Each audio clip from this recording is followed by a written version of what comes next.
As with all of our products, there is no policing required, no maintenance required to ensure that the grommets continue to seal the opening when they were installed.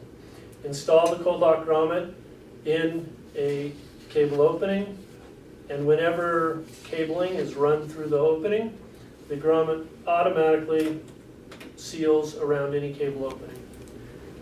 The cold lock wave has a split design. This allows for installation around existing cabling.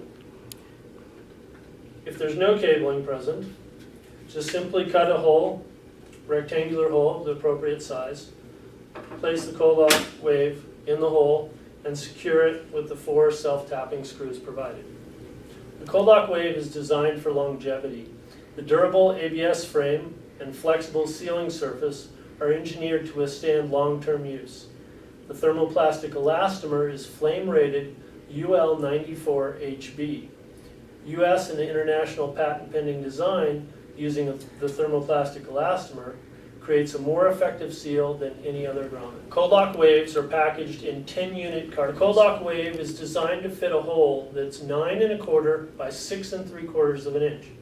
These dimensions are the same as the current integral or 1010 product footprint that we currently have.